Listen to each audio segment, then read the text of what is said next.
வணக்கம். Hi-tech transformer Coimbatore. எங்களுடைய another ஆம்பிளிஃபையருடைய spare எடுத்து வச்சுருக்கேன். இந்த ஆம்பிளிஃபையர் வந்து ஒரு டவர் ஸ்பீக்கருக்கு பண்ணுறோம். அதாவது டவர் போட்டு 5.1 2 8 இன்ச்சு ஜிப்பு ஃபார் ஃப்ரண்ட்டுக்கு, ஃப்ரண்ட் ரைட்டுக்கு. அதே மாதிரி 2 8 இன்ச்சு வந்து ஃப்ரண்ட் ரைட்டுக்கு, லெஃப்ட்டுக்கு. அதுக்கடுத்து சரவுண்டுக்கு, சென்ட்ருக்கு எல்லாமே 8 இன்ச்சு. இந்த மாதிரி போட்டு ஒரு ஆம்பிளிஃபையர் பண்ணுறோம். 12 இன்ச்சு சப்பு. அதனுடைய ஸ்பேர்ஸ் எடுத்து வச்சுருக்கேன். இது வந்து ஃப்ரண்ட் பேனல். மேனுவல் கண்ட்ரோல் தான் போடுறோம். அதுக்கு இந்த மேனுவல் கண்ட்ரோலில் வந்து எங்களுக்கு ரிசல்ட் நல்லா இருக்கிறதா ஃபீல் பண்ணுறோம். அது நீங்களும் பார்த்துருப்பீங்க. தனியாக வந்து வாய்ஸ் பிரிஞ்சிடும், மற்ற எல்லாமே பிரிஞ்சிடும். யூஎஸ்பியில் போடும்போது நல்லாயிருக்கும். அதே மாதிரி FT03 கொடுக்கும்போது கூட ரிசல்ட்டு நல்ல வேறு விதமாக இருக்கும். நீங்கள் FT03 நார்மலாக வந்து ஒரு கெய்னர் போர்டு போட்டு எடுக்கிற ரிசல்ட்டை விட எங்களுடைய கண்ட்ரோல் போர்டு வழியாக வரும்பொழுது அதோடைய கெயின் ஃபேக்டர் வேறு மாதிரி இருக்கும். இந்த ஃப்ரண்ட் பேனல் இதுக்கு யூஸ் பண்ணுற ட்ரான்ஸ்ஃபார்மர்ஸ் இது வந்து பார்த்திங்கன்னா 30-030 20 ஆம்ப்ஸு டைப் 16/4 இன்ச்சஸில் ரெடி பண்ணியிருக்கோம். Type 16 × 4 inches. இது வந்து அவுட்புட் வயர். இல்லை கனமான கேஜ் வயர் போட்டிருக்கோம். 15 வயர் போட்டு கேஜ் வயர் எடுத்திருக்கோம். ஆல்மோஸ்ட் வந்து இன்வெர்ட்டருக்கு தான் இந்த மாதிரி பண்ணுவோம். அதே அளவுக்கு ஹெவியாக வந்து இந்த ட்ரான்ஸ்ஃபார்மர் பண்ணியிருக்கோம். ரியல் பவர் ரேட்டிங் வந்து பார்த்திங்கன்னா உங்களுக்கு வந்து ஆல்மோஸ்ட் வந்து 30 × 20 600 வாட்ஸு. அதாவது ஒரு 15 டியூப்லைட் 12 டியூப்லைட் எரியக்கூடிய பவர் வந்து அட் ஃபுல் வால்யூமில் இதை கன்சியூம் ஆகும். அந்தளவுக்கு ஹெவியாக இருக்கும். 30 வோல்ட் × 20 ஆம்ப்ஸு. 30 வோல்ட் × 20 ஆம்ப்ஸ்னால் ரியல் ஆர்எம்எஸ் பவர் 600 வாட்ஸ் வந்துடும். Real RMS power. இது வந்து நம்ம இன்வெர்ட்டர் ட்ரான்ஸ்ஃபார்மர் பண்ணும்போது தான் இந்தளவுக்கு ஹெவியாக போட்டு பண்ணுவோம். அதே அளவுக்கு ஹெவி இது போட்டு பண்ணியிருக்கோம். இதுக்கு யூஸ் பண்ணுற போர்ட்ஸு இது வந்து பார்த்திங்கன்னா எங்களுடைய STK மாடல் போர்டு. இது எங்களுடைய ட்ரைவ் போர்டு. இந்த ட்ரைவ் போர்டை வந்து கனெக்ட் பண்ணியிருக்கோம். இதில் வந்து 3 போர்டு போட்டிருக்கோம். STK போர்டு 3 போட்டிருக்கோம். அந்த 3ம் மோனோ போர்டு. ஏன்னா நம்ம டவர் ஸ்பீக்கர் யூஸ் பண்ண போகிறோம். டவர் ஸ்பீக்கர்னால் 2 8 இன்ச்சு ஒரு டியூட்டருக்கு ட்ரைவ் ஆகணும். ஸோ அதனுடைய வாட்ஸ் வந்து நம்ம மேட்ச் பண்ணணும்னு சொன்னால் இது வந்து ஸ்டீரியா போடக்கூடாது. அதுக்காக மோனோ போர்டு போட்டிருக்கோம். இங்கே இருக்க மோனோ போர்டு. ஸோ ஒரு ரைட்டுக்கு ஒரு மோடு, அடுத்து வந்து லெஃப்ட்டுக்கு வந்து போர்டு. அதாவது ஃப்ரண்ட் ரைட்டுக்கு ஒரு போர்டு, ஃப்ரண்ட் லெஃப்ட்டுக்கு ஒரு போர்டு. அதே மாதிரி சென்ட்ரு வந்து பார்த்திங்கன்னா 2 6 இன்ச்சஸ் ஆர் 8 இன்ச்சஸ் ட்ரை பண்ண போகிறோம். இன்னும் வந்து பாக்ஸ் ரெடி ஆகிட்டுருக்கு. முடிஞ்ச பிறகு தான் வந்து கரெக்ட் காம்பினேஷன் தெரியும். ஸோ அதுக்காக வந்து சென்ட்ருக்கு வந்து ஒரு மோனோ போர்டு போட்டிருக்கோம். ஸோ இந்த 3 போர்டும் பார்த்திங்கன்னா உங்களுக்கு வந்து ஃப்ரண்ட் ரைட்டு, ஃப்ரண்ட் லெஃப்ட்டு, தென் சென்ட்ருக்கு. இதுக்கு வந்து நார்மல் ஹீட்ஸிங் பத்தாது. ஏன்னா உங்களுக்கு வந்து ட்ரான்ஸ்ஃபார்மர்லேருந்து வர கரண்ட்டு பார்த்திங்கன்னா உங்களுக்கு வந்து இந்த கேஜ் வயர் 15 கேஜ் வயர் வழியாக வெளியே வருது. எவ்வளோ கனமான கம்பி பார்த்துக்குங்க.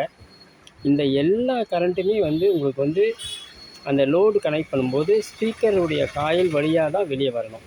ஸோ ஸ்பீக்கர் காயில் வழியாக தான் வெளியே வரணும். அப்படி பார்க்கும்போது வந்து நல்ல கரண்ட் வரும். அந்த கரண்ட்டுக்கு ஏற்ற மாதிரி ஹீட்ஸிங் நார்மல் ஹீட்ஸிங் போடல, சைன்வே ஹீட்ஸிங் போட்டிருக்கேன். அந்த சைன்வே ஹீட்ஸிங்கும் பத்தாது. இங்கே 2 ஃபேன் கூலிங் ப்ரொவிஷன் கொடுத்துருக்கோம். இன்னும் தேவை இருந்தால் அது ஆஃப்டர் கன்ஸ்ட்ரக்ஷன் பிறகு தான் நம்மளுக்கு தெரியும் ஹீட் வந்து ரொம்ப அதிகமாக போகுதா இல்லை நார்மலாக இருக்கான்னு தெரியும். அந்த மாதிரி இன்னும் அதிகமாக போச்சுன்னா மறுபடியும் ஹீட்ஸிங் அதிகம் பண்ணணும். அந்த மாதிரி வேலைகள் இருக்குது. அதை அசம்பிள் பண்ண பிறகு தான் தெரியும் எந்தளவுக்கு வந்து சஃபிஷியண்ட்டாக இருக்கா இல்லையா ஹீட்ஸிங்கு, இல்லை அதிகம் பண்ணாமல் தெரியும். இது வந்து பார்த்திங்கன்னா உங்களுக்கு ஃப்ரண்ட்டு அண்டு சென்ட்ருக்கு கொடுத்துட்டோம். அடுத்து வந்து சரவுண்டுக்கு வந்து எங்கள் 2 FET SMD போர்டு. அந்த 2 FET SMD போர்டை வந்து right surround and left surround கொடுத்துட்டோம். தென் 4 FET மோனோ வந்து 12 இன்ச்சு சப்புக்கு ட்ரை கொடுத்துருக்கோம். ஸோ இது வந்து பவர் ஆம்ப் சைடு. அடுத்து ஆஸ் யூஷுவல் எங்களுடைய கண்ட்ரோல் போர்டு வந்து உங்களுக்கு 5.1 டெலிவரி எடுக்கும். அடுத்து வந்து FT03 போர்டு. இந்த FT03 போர்டு வந்து உங்களுக்கு வந்து HDMI ஆப்டிக்கல் கோஆக்சியலை கன்வர்ஷன் பண்ணி எங்களுடைய டிவிடி இன்புட்டில் கொடுத்துருவோம். டிவிடி இன்புட்டில் கொடுக்கும்போது அதோடைய கெயின் ஃபேக்டர் வந்து பிரமாதமாக இருக்கும். நார்மலாக வந்து நம்ம ஒரு கெய்னர் போட்டு பூஸ்ட் பண்ணுறத விட இது கெயின் ஃபேக்டர் பிரமாதமாக இருக்கும். தென் வந்து இங்கே வந்து பவர் கண்டென்சர்ஸ் வந்து கெல்ட்ரான் 4750 வோல்ட்டு 4 போட்டிருக்கும். அதுலேயும் பார்த்திங்கன்னா உங்களுக்கு ப்ளீடர் ரெசிஸ்டன்ஸு, அதுக்கடுத்து RF ஃபில்டர் இது எல்லாமே கொடுத்துருக்கோம். இது நாங்கள் ரெகுலராக யூஸ் பண்ணுற காம்பினேஷன். தென் இங்கே அடிஷ்னலாக வந்து ஒரு gainer board IC gainer board ஒன்று கொடுத்துருக்கேன். இந்த ஐசி கெய்னர் போர்டு எதுக்குன்னு கேட்டிங்கன்னா உங்களுக்கு வந்து டவர் ஸ்பீக்கர் அண்ட் வந்து சென்ட்ருக்கு வந்து 2 8 இன்ச்சஸ் போடுவோம். 8 ஆர் 6 இன்ச்சஸ் போடுவோம் சென்ட்ருக்கு. அப்போ வந்து உங்களுக்கு வந்து கெயின் பத்தாது. கெயின் பத்தாதுன்னா நம்ம வந்து ப்ரீ ஆம்பிளிஃபையருடைய கெயினை வந்து இன்க்ரீஸ் பண்ணி ஆகணும். அப்போ அந்த ஃப்ரீ ஆம்பிளிஃபையர் கெயின் இன்க்ரீஸ் பண்ணுறதுக்காக நம்ம வந்து ஒரு கெய்னர் போர்டு எடுத்திருக்கோம். அந்த கெய்னர் போர்டுக்கு வந்து எங்கள் போர்ட்லேயே பார்த்தீங்கன்னா உங்களுக்கு வந்து 12 -12 +12 கனெக்ஷன்ஸ் இருக்குங்க. நான் எல்லாம் முடித்த பிறகு காமிக்கிறேன். இதுலேயே வந்து -12 +12 நாங்கள் பண்ணும்போதே அந்த ப்ரொவிஷன் கொடுத்துருக்கோம். -12 +12 வந்துடும்.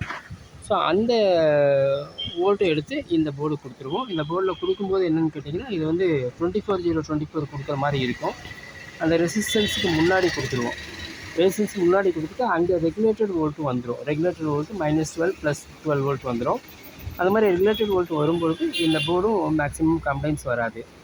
அது மாதிரியே பார்த்தீங்கன்னா இந்த இன்புட்டை வந்து நாங்கள் கொடுக்குறதே வந்து 12/012 2 ஆம்ஸ் தான் கொடுக்குறோம். அந்த 12/012 2 ஆம்ஸ் ஆகி உங்களுக்கு 7812 7912 ரெகுலேட் ஆகும்போது ஹீட் சிங்கே போடலை நாங்கள் இங்கே. மேக்ஸிமம் ஹீட்டும் ப்ரொடியூஸ் ஆகாது. அது மாதிரி வோல்ட்டும் வந்து ரொம்ப ட்ராப் ஆகாது. அதாவது என்னென்னா நீங்கள் 24 வோல்ட்டு கொடுத்து ட்ராப் பண்ணும்பொழுது 7812க்கு வந்து நிறைய ஹீட் ஆகும். ஹீட் சிங் போட்டு ஆகணும். ஆனால் நாங்கள் கொடுக்குறது எங்கள் கண்ட்ரோல் போர்டில் வந்து 12/012 செப்பரேட்டாக ஒரு வைண்டிங் கொடுக்குறோம். அந்த வைண்டிங்கை வேறு எதுக்குமே யூஸ் பண்ண மாட்டோம். டைரெக்டாகவே எடுத்துகிட்டு வந்து கண்ட்ரோல் போர்டு கொடுத்துருவோம். அந்த வைண்டிங் சஃபிஷியண்ட்டாக இருக்கும் இது எல்லாம் ஆப்ரேட் பண்ணுறதுக்கு. அதாவது கண்ட்ரோல் போர்டு ஆப்ரேட் பண்ணிக்கலாம்.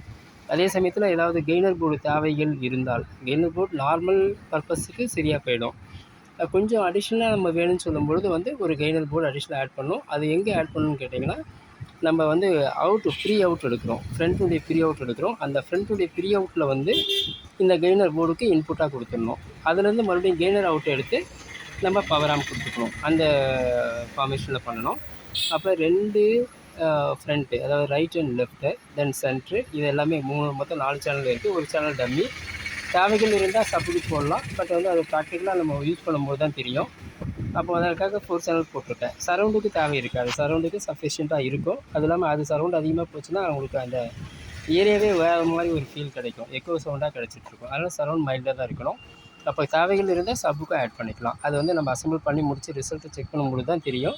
அதுக்காக இப்போ வந்து 4 சேனல் ஒரு ஐசி கெய்னர் வச்சுருக்கேன். இந்த ஐசி கிடையாது. ஐசி காம்பனன்ட்ஸ் எல்லாமே வந்து அசம்பிள் பண்ண பிறகு மாற்றிடுவோம். ஏன்னா இது வந்து சிக்னல் டு நாய்ஸ் ரேஷியோ ரொம்ப கம்மியாக இருக்கணும். அந்த ஐசி என்ன மாதிரி இருக்குதுன்னு தெரியாது. போட்டு பார்த்தா தெரியும். எல்லாத்தையும் மாற்றிட்டு அதை ரெடி பண்ணுவோம். ஸோ இப்போ வந்து இந்த காம்பினேஷன் வந்து இருக்குது.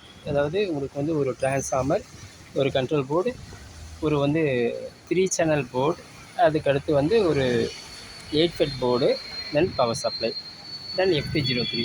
ஸோ இந்த டோட்டல் அக்சஸரிஸ் வந்து இந்த ஆம்பிளிஃபையருக்கு தேவைப்படுது. இந்த மாதிரி அக்சஸரிஸ் யாருக்காவது வேணும்னா என்னை கான்டாக்ட் பண்ணுங்கள். தேங்க்யூ.